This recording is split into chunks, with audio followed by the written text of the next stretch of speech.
ನಾವಿವತ್ತು ಚನ್ನಪಟ್ಟಣದಲ್ಲಿದ್ದೀವಿ. ಇದೊಂದು ರೀತಿ ಸೋತವರ ಕಾಳಗ.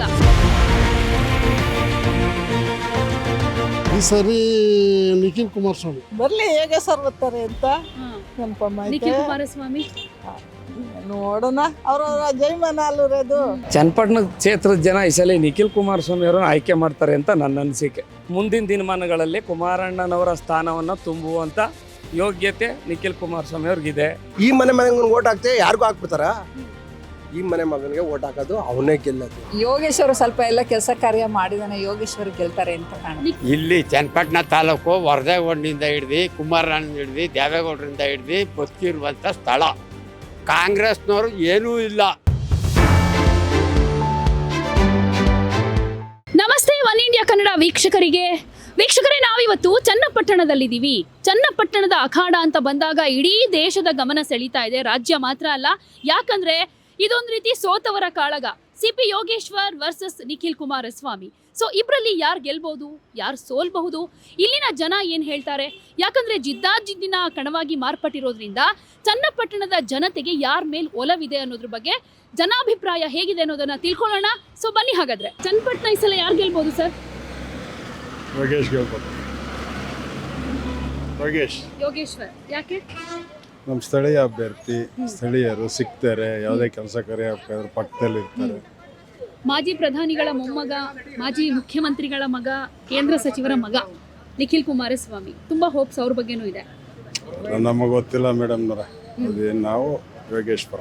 ಈ ಸರಿ ನಿಖಿಲ್ ಕುಮಾರಸ್ವಾಮಿ. ಹೌದಾ? ಯೋಗೇಶ್ವರ್ ಗೆಲ್ಲಲ್ಲ ಅಂತ? ಯೋಗೇಶ್ವರ್ಗೂ ಏನು ಫೈಟ್ ಇದೆ ಸ್ಥಳೀಕ ಅಂದ್ಬಿಟ್ಟು. ಆದರೆ ಈಗ ನಿಖಿಲ್ ಸ್ವಾಮಿಗಳು ಸ್ವಲ್ಪ ಒಲವಿದೆ.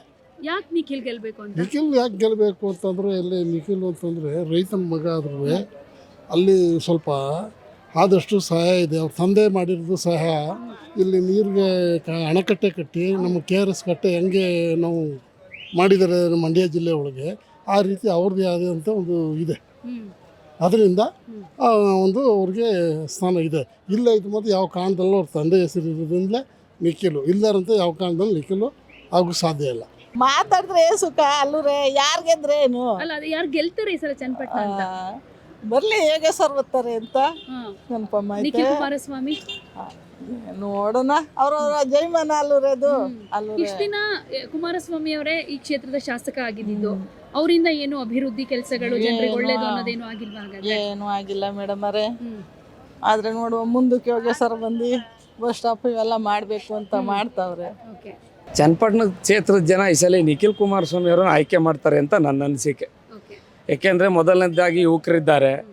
ಈಗ 2 ಬಾರಿ ಸೋತಿರುವಂಥ ನಿಖಿಲ್ ಕುಮಾರಸ್ವಾಮಿ ಅವರನ್ನು ಗೆಲ್ಲಿಸಿದ್ರೆ ಮುಂದಿನ ದಿನಮಾನಗಳಲ್ಲಿ ಕುಮಾರಣ್ಣನವರ ಸ್ಥಾನವನ್ನು ತುಂಬುವಂಥ ಯೋಗ್ಯತೆ ನಿಖಿಲ್ ಕುಮಾರಸ್ವಾಮಿ ಅವ್ರಿಗಿದೆ.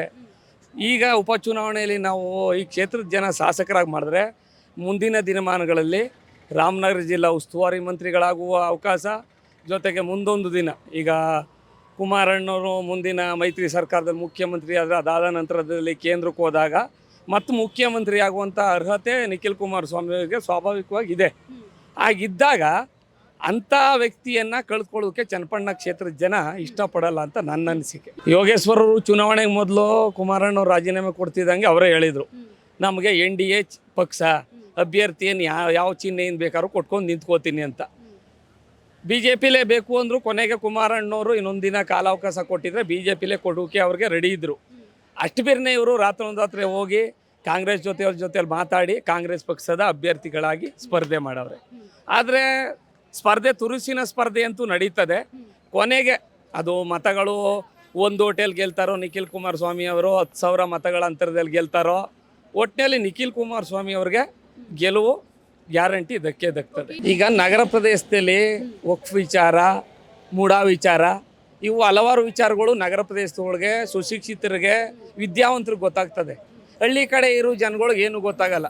ಈಗ ಚನ್ನಪಟ್ಟಣ ಕ್ಷೇತ್ರದಲ್ಲಿ 80,000 ಮತಗಳು ಜಾತ್ಯತೀತ ಜನತಾ ದಳದಿದ್ರೆ, ಯೋಗೇಶ್ವರ್ ಮತ್ತು ಕಾಂಗ್ರೆಸ್ ಬೆಂಬಲಿತ 60,000 ಮತಗಳಿದ್ರೆ, ಮಧ್ಯ ಫಲಿತಾಂಶ ನಿರ್ಧಾರ ಮಾಡೋರು 40,000 ಮಂದಿ.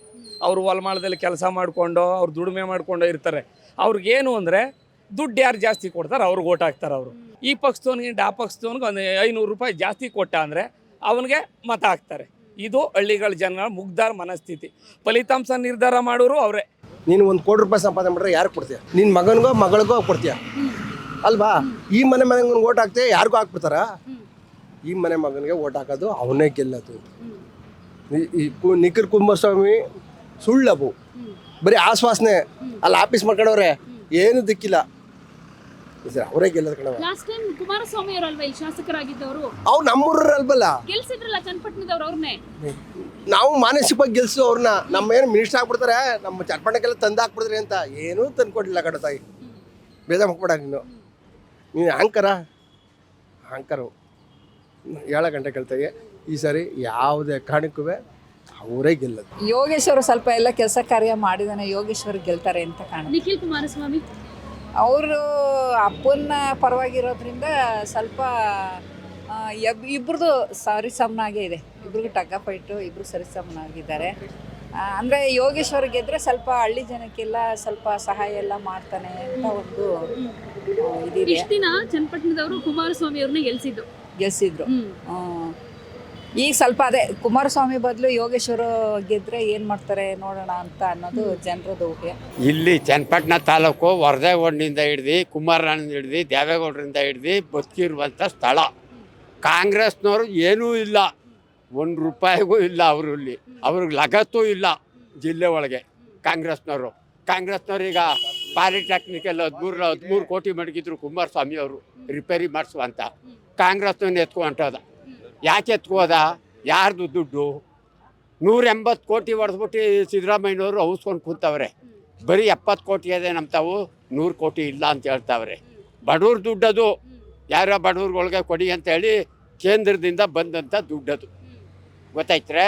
ಇಲ್ಲಿ ಕಾಂಗ್ರೆಸ್ನವ್ರು ಬೂಟಾಟಿಕೆ ಮಾತ್ರ ಏನು ಕೇಳಬೇಡಿ. ಇವತ್ತು ಚನ್ನಪಟ್ಟಣ ಕ್ಷೇತ್ರ ಆಗಬೇಕಾದ್ರೆ 2 ಲಕ್ಷ ಎಕರೆ ಇವತ್ತು ವರದೇಗೌಡರು ಅಂಬೇಡ್ಕರ್ ನಗರ ಕೊಟ್ಟವ್ರೆ. ಯಾರು ಕೇಳ್ಕೊಂಡು ಹೋಗಿ ಇಲ್ಲಿ, ಗೊತ್ತಾಯ್ತರೆ. ಇಗ್ನೂ ಡ್ಯಾಮ್ ಕಟ್ಟಬೇಕಾದ್ರೆ ವರದೇಗೌಡರು, ನಾಗೇಗೌಡರು, ಜಾಲಪ್ಪ, ಸಿಂಧಿಯಾ ಅವರು, ದೇವೇಗೌಡರು, ಕುಮಾರಣ್ಣ, ಜೇಸ್ ಪಟೇಲು, ಸಿಂಧಿಯಾ ಅವರು, ಇದು ಕನಕಪುರ ಅವರೆಲ್ಲ ಬಂದು ಅಲ್ಲಿ ಇಳಿದು ಶಂಕುಸ್ಥಾಪನೆ ಕೊಟ್ಟಾಗ ಮಾತ್ರ ಅದಾಯಿತು. ಕಾಂಗ್ರೆಸ್ನವ್ರ ಕೈಲಾಗ್ತಿರಲಿಲ್ಲ, ಕತ್ತಿನಲ್ಲಿ ಬಿದ್ದೋಡ್ಸೋರು ನಡೀರಿ ಆತ್ಕೆ ಅಂತ, ಗೊತ್ತಾಯ್ತರೆ. ನೀವೆಲ್ಲ ಏನು ತಪ್ಪು ತಿಳ್ಕೊಬೇಡಿ. ಇಲ್ಲಿ JDS ಕುಮಾರಣ್ಣ ಈಗ ಎಲ್ಲ ಕೆಲಸ ಮಾಡೋದು. ಫ್ರೀ ಕರೆಂಟ್ ಸಿಗ್ತಾ ಇದೆ, ತಿಂಗಳಿಗೆ 2,000 ರೂಪಾಯಿ ದುಡ್ಡು ಸಿಗ್ತಿದೆ, ಅನ್ನಭಾಗ್ಯ ಯೋಜನೆ. ಅಮ್ಮ ಎಲ್ಲ ಸುಳ್ಳು. ಫ್ರೀ ಅಂತ ಹೇಳ್ಬಿಟ್ರು ಆಲೇ ಬಿಲ್ ಕಲೆಕ್ಟ್ರುಗಳು ಹಾಕವ್ರೆ ಕಾಂಗ್ರೆಸ್ನವರು. ಅವ್ರ ಮಾತು ಕೇಳಬೇಡಿ ನೀವು. ಫ್ರೀ ಅಂದಮೇಲೆ ಯಾಕೆ ಹಾಕಿದ್ದೀರಿ? ಬಿಲ್ ಕಲೆಕ್ಟ್ರು ಯಾಕೆ ಹಾಕಿದ್ದೀರಿ? DK ಶಿವಕುಮಾರ್ಗೆ ಹೇಳ್ತೀನಿ, ಸಿದ್ದರಾಮಯ್ಯಗೂ ಹೇಳ್ತೀನಿ, ಯಾಕೆ ಹಾಕಿದ್ದೀರಿ? ಫ್ರೀ ಅಂದಮೇಲೆ ಬಿಟ್ಬಿಡಿ. ಫ್ರೀ ನಡೀಲಿ, ಜನಗಳು ದೀಪ ಉರಿಸ್ಕೊಂಡಿರಲಿ, ಬಡವ್ರ ಬಗ್ಗರು. ನೀವು ದುಡ್ಡು ಹಾಕಿ ತಗೋತಾ ಇದ್ದೀರಿ. ಮತ್ತೆ ನೀವು ದುಡ್ಡು ಹಾಕ್ರ ಮತ್ತೆ ತಗೊಂಡಿರಿ. ದುಡ್ಡು ತಗೋಬಾರ್ದು ನೀವು ಸರಿಯಾದ ಉತ್ತಮದ ರಾಜಕಾರಣಿ ಆದರೆ ನೀವು ಈ 24 ಗಂಟೆಯಲ್ಲಿ ಇಳಿಬೇಕು ನಾಳೆ ವಿಧಾನ ಪರಿಷತ್ನಿಂದ. ಏನಾಗತ್ತೆ ಗೊತ್ತೇ, ಈ ಬಸ್ಗಳಿಗೆ ಫ್ರೀ ಬುಡ್ಲಾಗಿ ಕಾಸಿಲ್ಲ. ವಿಧಾನಸೌಧದಲ್ಲಿ ಬರೀ ಬಾಕ್ಲು ಕಿಟಕಿಗಳು, ಬಾಕ್ಲು ಗೋಡೆ ಅಷ್ಟೇ. ಇಲ್ಲಿ ಇವತ್ತು ಎಷ್ಟು ಆದಾಯ ಬತ್ತಾಯಿತು ಸರ್ಕಾರಕ್ಕೆ? ಅಲ್ಲ ನೀವೇ ಹೇಳಿ, ಎಷ್ಟು ಬತ್ತಾಯಿತು? ಕಾಮಗಾರಿಗಳಾಗೋದು, ಕಾಮಗಾರಿಗಳು ಇಲ್ಲ, ದುಡ್ಡಿಲ್ಲ. ಈ ಬಂದು ದುಡ್ಡನ್ನೆಲ್ಲ ಇವ್ರು ಗೋಚ್ಕೋತಾವ್ರೆ ಇಬ್ರು ಜೊತೆಯಾಗ್ಬಿಟ್ಟು. ಏನು ಮಾಡಿದ್ದೀರಿ? ಏನೂ ಮಾಡಲಿಲ್ಲ, ಎಲ್ಲೂ ಮಾಡಲಿಲ್ಲ ಇವರು. ಕಾಂಗ್ರೆಸ್ನವರು 200 ವರ್ಷದಿಂದ ಏನೂ ಮಾಡಲಿಲ್ಲ ಇವರು.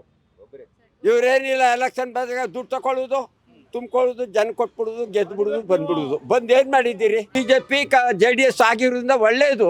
ಇಡೀ ಕರ್ನಾಟಕ ಮಾದರಿ ಆಯ್ತದಿದು. ಕಾಂಗ್ರೆಸ್ನವ್ರು ಹೊಂಟೋಯ್ತಾರೆ, ಇನ್ನೊಂದು 6 ತಿಂಗಳಿದ್ದಾರೋ ವರ್ಷ ಇದ್ದಾರೋ ಕಡ್ದ್ಬಿಡ್ತಾರೆ. ನೋಡಿದ್ರಲ್ವಾ ವೀಕ್ಷಕರೇ, ಚನ್ನಪಟ್ಟಣ ಕ್ಷೇತ್ರದಲ್ಲಿ ಮತದಾರರ ಅಭಿಪ್ರಾಯ ಯಾವ ರೀತಿಯಾಗಿದೆ ಅಂತ. ಒಂದ್ ಕಡೆ ನಿಖಿಲ್ ಪರವಾದ ಅಲೆ ಕಾಣಿಸ್ತಾ ಇದೆ, ಜೊತೆಗೆ ಯೋಗೇಶ್ವರ್ ಪರವಾದ ಅಲೆ ಕೂಡ ಇದೆ. ಯಾಕೆಂದ್ರೆ ಒಂದ್ ರೀತಿ ಜಿದ್ದಾಜಿದ್ದಿನ ಪೈಪೋಟಿ ಅಂತ ಅಂದ್ರೆ ಇವರೇ ಗೆಲ್ತಾರೆ ಅನ್ನುವಂತ 100% ಯಾವ ರೀತಿಯಲ್ಲೂ ಕಾಣಿಸ್ತಾ ಇಲ್ಲ. ಯಾಕೆಂದ್ರೆ 50-50 ಅನ್ನೋ ರೀತಿಯಲ್ಲಿ ಇದೆ. ಸೊ ಚನ್ನಪಟ್ಟಣ ಕ್ಷೇತ್ರದ ಜನತೆ ತಮ್ಮ ಸಮಸ್ಯೆಗಳನ್ನು ಹೇಳ್ಕೊಂಡಿದ್ದಾರೆ. ಹಾಗೆ ಯಾರು ಗೆದ್ರೆ ಒಳ್ಳೇದಾಗುತ್ತೆ, ಯಾರು ಸೋಲ್ಬೇಕು, ಯಾಕೆ, ಏನು ಅನ್ನೋದ್ರ ಬಗ್ಗೆ ಕಂಪ್ಲೀಟ್ ಆಗಿ ಅವರ ಅಭಿಪ್ರಾಯವನ್ನ ತಿಳಿಸಿದ್ದಾರೆ. ಸೊ ಅದೇನೇ ಆದರೂ ಕೂಡ ಮತದಾನ 13ಕ್ಕೆ ನಡೆಯುತ್ತೆ, ಅದಾದ್ಮೇಲೆ 23ಕ್ಕೆ ರಿಸಲ್ಟ್ ಇರೋದ್ರಿಂದ ಸೊ ರಿಸಲ್ಟ್ ದಿನ ಯಾರಿಗೆ ಅದೃಷ್ಟ ಸಿಗುತ್ತೆ ಕಾದ್ ನೋಡೋಣ.